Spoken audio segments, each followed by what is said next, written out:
Hi YouTube, it's Kathy and this is my October 2021 reading wrap-up. If you're not already aware, I do weekly entertainment wrap-ups of everything I read, watch, and listen to, but today we're just talking about the books.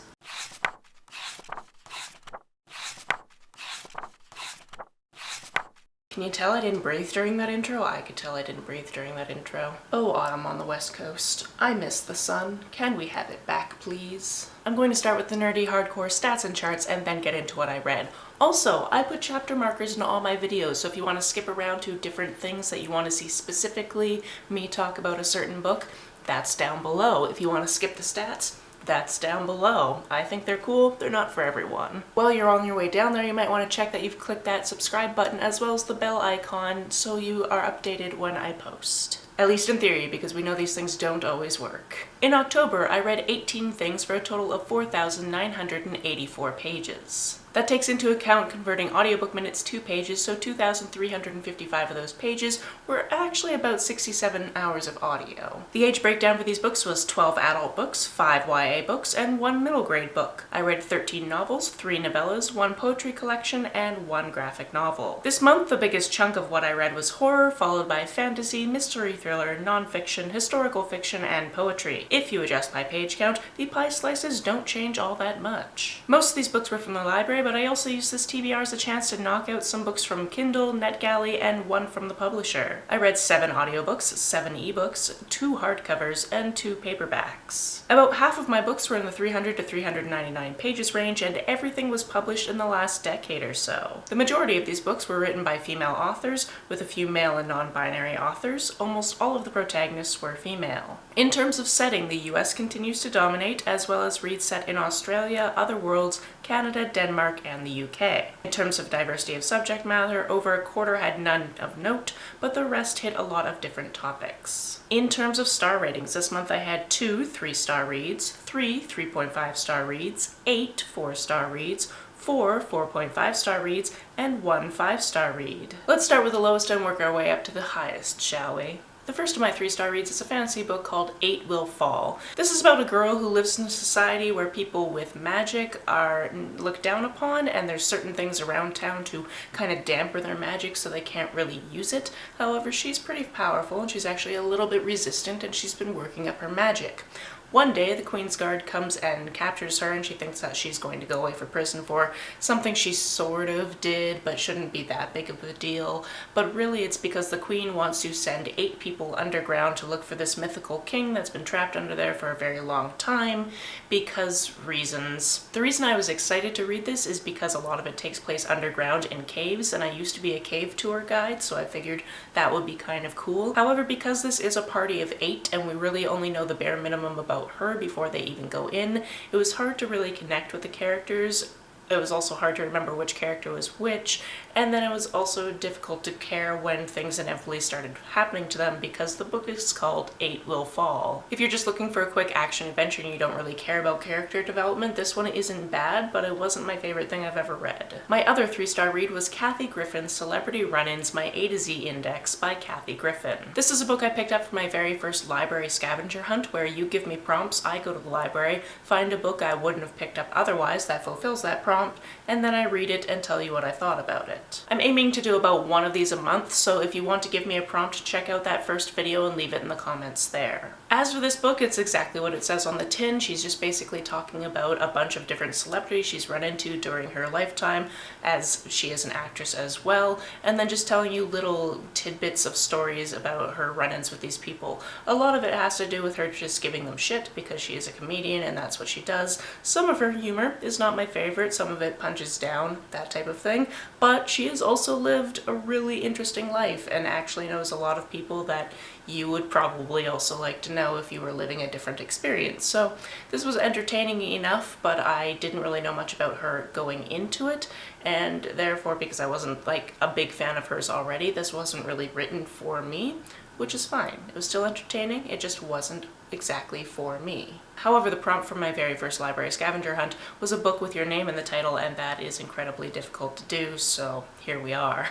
On to my 3.5 star reads, the first one being The Maidens by Alex Michaelides. This one is about a woman who is, I believe, in her 30s, and she used to go to a school in Cambridge and hasn't really been back since, partly because, you know, she graduated, and partly because that's where she met her husband, who about a year previous to this book actually died tragically, and she's still grieving that. However, her niece, who she in part raised because her sister and her husband also died young, also goes to that school, so when she calls her one day and says, "My friend is missing and I think something happened to her," she rushes there immediately, finds out that yes, this friend in fact has been murdered, and then since she is a psychotherapist, she decides to stay around and kind of poke around and try to figure out what happened, because she's really attached to her niece, and this was the first big friend her niece had made since she got to college, and she felt this was a really important relationship and this was going to very heavily impact her niece, so she figured she had to help. As she's kind of researching what could have happened, there's this one professor that the victim says that she was actually having a relationship with, and she threatened to expose it and he threatened to kill her, so you know, that seems like a viable option. And as she's looking into this guy, he has this whole group of female students called the Maidens that say, no, he was definitely with us that night, he didn't kill her, and a lot of it seems a little creepy. This book was really good at giving you red herrings. There are a lot of different people that could have been doing nefarious things, and whether or not they're connected to the main plot is to be seen as you read the book. How it ended, though, I don't know if we were given enough to jump to that conclusion ourselves or even get an inkling of that conclusion, so if you've read it before and you want to talk about the ending of this book, please do so down in the comments below. Just mark it as spoilers so other people don't accidentally read it. This also took me a really long time to get into and really get invested in the story, even with all the little red herrings along the way. So I remember reading The Silent Patient and being really enthralled with it, and this one took a little longer for me to warm up to. Next we have Bewitched and Bewitched by Emery Belle. This is about a woman who is about to turn 30 and she thinks that her boyfriend is going to finally propose to her because they've been together for 8 years. And instead he breaks up with her because he's now with another woman. She literally shoots steam out of her ears, and this is the indication that she has come into her magic powers just before midnight, just before her 30th birthday, which is apparently the cutoff. If you show magic before then, you can go to the land of magic, and if you don't, you just don't get it. And you also have no idea you had the potential for magic in the first place. So somebody shows up and says, "Hey, you're gonna come with me to the land of magic," and she's like, "Yeah, sure, this is just a huge prank." But no, in actuality, she goes to the island of magic. She ends up having to get a job there. She ends up having to go to the school there so she can learn how her magic works. And then at the job, she actually finds a dead body and becomes embroiled in trying to figure out who done it. This was a book that I either figured I was going to enjoy or it was going to be so cheesy that I enjoyed reading it because I wanted to pick it apart and make fun of it. And it was a little bit of the both, actually. I did enjoy my reading experience of it, but the setup is incredibly cheesy. You don't really know all that much about the main character. There were some things to do with the setup that I was just like, oh no, she's on the cusp of her 30th birthday, and I was just like, who cares? But it is fun to be in this world as an adult who doesn't know really much about it, where there's all these different mystical creatures that actually exist, as it turns out. So that part of it was fun.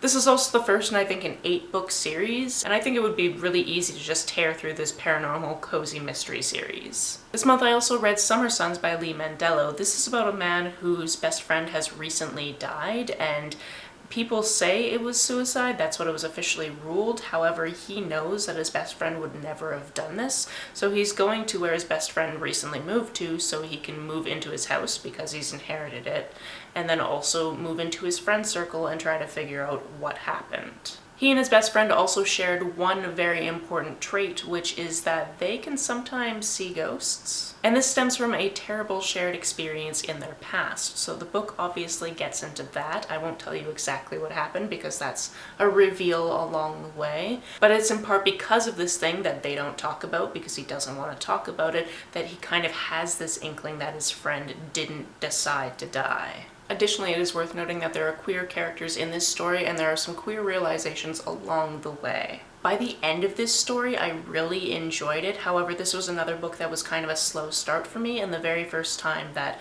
the creepiness was kind of manifested and just happened. It was so abrupt that I didn't really understand what was happening and how the character felt about it, and that could have just been a me thing. I could have been not paying as close attention to the text as possible, so take that note with a grain of salt. However, I did end up enjoying seeing these characters develop and open up to each other and tell each other about their lives and all of their experiences and those types of things, and it was a nice mystery element to it as well. On to my 4-star reads, the first one being Demystifying Disability. This is a primer text, so if you know nothing about the world of people with disabilities, this is an excellent book to pick up because it's not there to teach you about every single disability under the sun. It is there to give you some idea of things that you should say or shouldn't say and the reasons why you shouldn't say them. This also brings in some personal experiences, both from the author, who is disabled, and then through other people that the author has interviewed. Ultimately, it shouldn't be revolutionary to say that the biggest tip of this book is treat disabled people like they're human, like everybody else.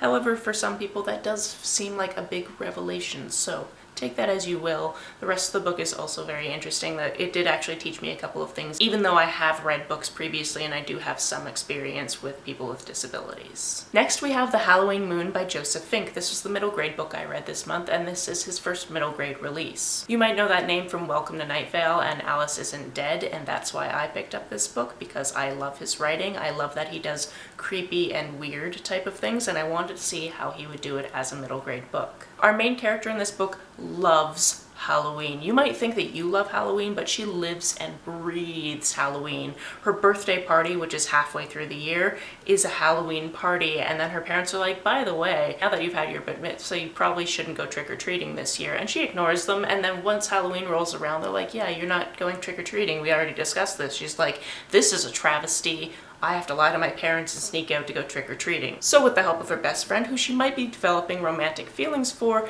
that's what she does, and the night gets very strange. Because I spend so much time in dream worlds, a lot of this is very dream-like, and I very much enjoyed that aspect of it because you can kind of do anything weird in a dream. So the fact that one of the bad guys is throwing jack-o'-lanterns on fire at people and the other is throwing apples filled with razor blades doesn't seem as weird when you get to this creepy dreamscape. But then you also have the chance of never escaping, which in itself is another type of terrifying. This was creepy and weird, which was exactly what I was looking for, but it also had Own Voice's Jewish rep and some anxiety and some budding feelings, which was just adorable in the middle of this creepiness. Next we have the poetry collection I read this month, which is I Love You, Call Me Back. This is written as though it takes place over about a month of her life during the current world circumstances, and it has a lot to do with mental health, depression, taking your drugs, living alone, having a parent that is in a different place, find out that they have a health complication, and the fear and grief around that because, you know, she doesn't want her mom to die and she keeps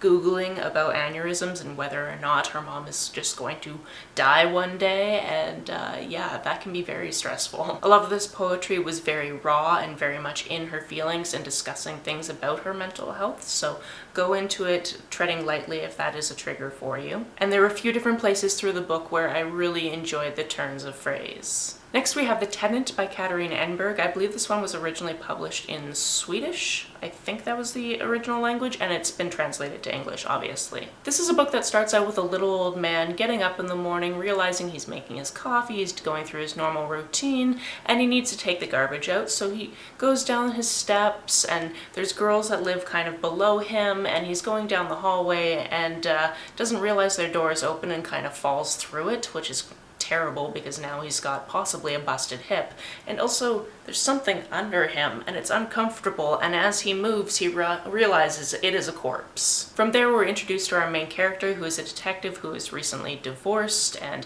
hasn't had sex in like a year and has a lot of his own problems and marital things and all that type of stuff, and he is there with his partner and they're trying to figure out who did this murder. They interview the people that live there, they interview the woman that owns the building who has lived there since she was a little girl. It was actually passed down through her family, and eventually certain things transpire to the point where the woman that owns the building is like, oh no, yeah, all these things that have happened, I actually wrote that in the novel I'm writing right now, but nobody's read that, so I'm a little concerned.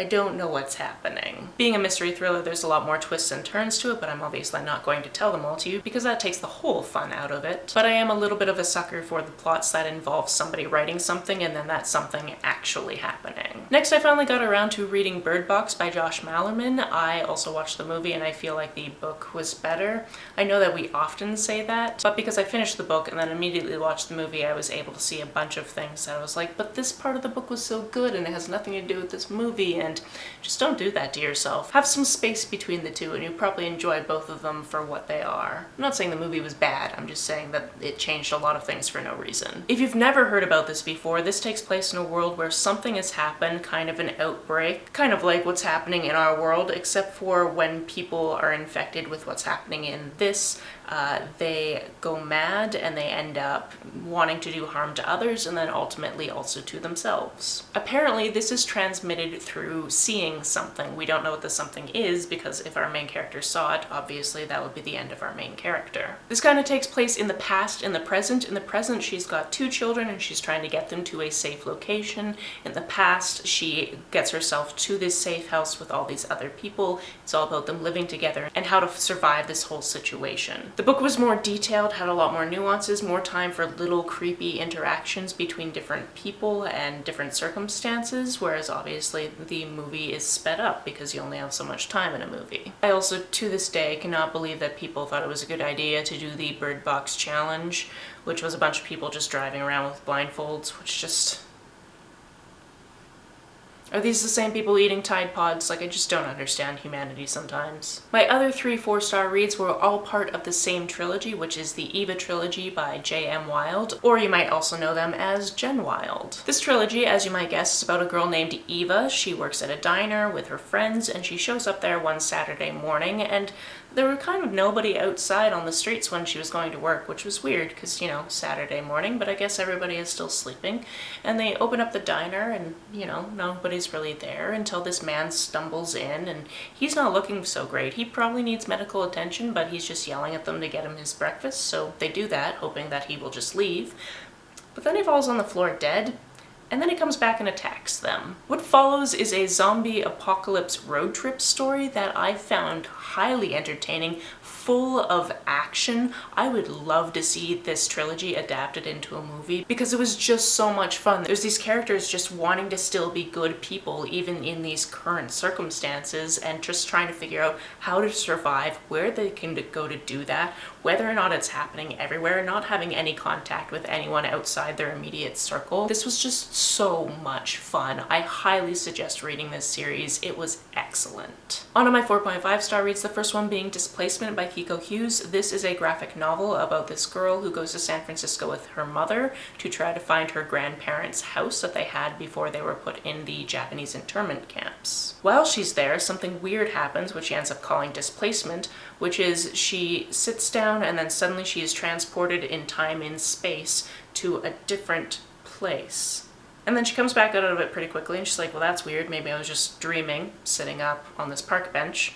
Strange. But then when she gets back to where she's staying, it happens again and it lasts for much longer. It lasts for about a year and she's in the camp with her grandmother, who she can't actually talk to because her grandmother speaks Japanese and she doesn't. This book did take a little bit of inspiration from Kindred by Octavia Butler, which is mentioned in the back, but it's mostly about generational trauma and grief and the effects of having rounded up an entire population of the United States and kept them separate as though they were somehow an enemy, even though they were just living their own regular lives. And this graphic novel is just an excellent depiction of generational trauma and the grief that people are still facing today. The fact that she doesn't speak any Japanese because her mother's parents didn't want to teach her any Japanese because they had this fresh wound of being rounded up for absolutely no reason and kept in these camps. You can also tell this was highly researched and the author definitely has a passion for this subject. Next we have Eat Your Heart Out by Kelly deVos, which is another zombie book. I actually listened to this one as an audiobook, and because there are different characters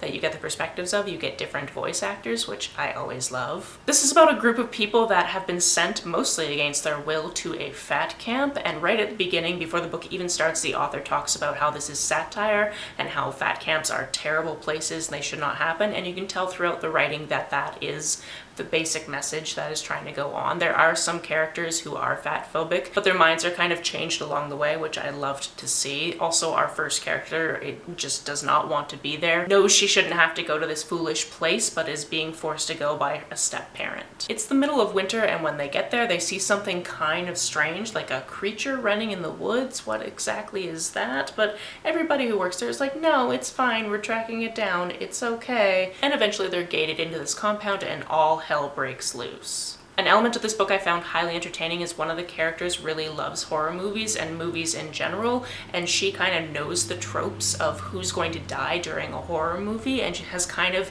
applied those tropes to the different people in this party, and you just really want to know if she's right. I thought this was an excellent twist on a zombie story. Next we have Little Secrets by Jennifer Hillier. As this opens, it's a few days before Christmas in Seattle, and this woman is shopping with her 4-year-old son. I believe he's 4 anyway, and they're kind of at the Seattle public market, and she looks away for a little bit to answer her phone, and when she looks back, her kid is gone. As they go through the security footage, they see him leaving with somebody dressed as Santa Claus, and as we jump a year forward in time, they still haven't found the child. This has caused quite a rift in her marriage, and eventually she comes to realize that her husband might be having an affair. This is another one of those books, and I feel like I've said this phrase so many times in this video, that is full of twists and turns, so I'm not going to tell you any more than that, other than I found it really hard to put this one down. I wanted to continue, I wanted to see what was happening, I wanted to see what was going to transpire. We also get a few chapters from someone else's point of view, and that was an interesting inclusion. Penultimate book on this list is Hold Back the Tide. This one takes place in a very small village in Scotland, somewhere in the past. It doesn't give us an exact date, but there aren't modern amenities. Our main character's father is kind of an outcast of the society, but has an important job. He's the lock keeper. There's a Gaelic word for it, but I don't remember what it was, and I wouldn't be able to spell it in the captions anyway. Gaelic is just not phonetic to English. What this means is they kind of live off by themselves near the lock, and he's meant to patrol it and watch the water level and all these types of things. Also, as we learn at the very beginning of the book, she is frightened of him because he is a murderer. She's actually been plotting her escape from her murderous father for years, and she's finally getting close to when she's actually going to leave town, but then obviously something stops her. This was creepy and darkened because I didn't know a full synopsis before. It went to some places that I didn't see coming, but really, really, really enjoyed. This one also ended in a super interesting way. I highly suggest it. Also, I really loved listening to the audiobook because I miss having Scottish accents around me all the time because I used to live there and I loved it. So, if like me, you enjoy a Scottish accent, listen to this audiobook. The final book on this list, the only one I gave 5 stars to, is A Lesson in Vengeance by Victoria Lee. This is a queer dark academia book about this girl who used to go to this boarding school and then took a year gap because her girlfriend actually died at the school, and she's now just returning as we start the book. This school is kind of set up where you live in different houses, and your house is kind of concentrated with the subject matter that you like to study. So this is a house of English majors, if you will, but this is still a high school aged group. She is going back to do her senior year after taking a year for a mental health break, where her mother basically just put her in a facility because her mother is a very hands-off parent who has a drinking problem. Upon returning, she realizes that somebody else is living in her ex-girlfriend's room, because obviously somebody would be, and this person is now a famous novelist, and they kind of strike up a friendship while doing some research for the novelist's next book. However, some of that research goes a little bit too far. Our main character not only has a lot of grief about losing her girlfriend, but also has this big fear that it was her fault because she was dabbling in some magic type things and has to constantly tell herself that magic isn't real, what she was doing isn't real. However, this house kind of seems to make her think that it was, because creepy magic type things keep happening. I'll leave my explanation at that because I don't want to give everything away, but this went to some dark and creepy places. This had a couple of twists I didn't see coming, especially near the end. There were some reveals that I very much enjoyed. And I already knew that I needed to read this author's backlist because my friend R really loves them. I just haven't gotten around to it, and I think that this is going to bump those books up my list. If you want to hear me talk more about these books, or other books for that matter, the playlist for my weekly entertainment wrap-ups is always listed down below. If you've read any of these, please let me know about it down in the comments below. On the way down to the comments, if you hit that subscribe button, that would be very nice of you. If you don't feel like leaving a comment but want to make sure that I know you were here, just leave me an emoji or a smiley face if you're on your keyboard. Some people have asked if there's a way to financially support this channel, so I set up a Ko-fi account, which is a digital tipping service. The link for that is down below, as well as a link to my PayPal and my Amazon wishlist in case you would like to buy me a book. You can like and share this as you see fit, and I will see you very soon. Bye!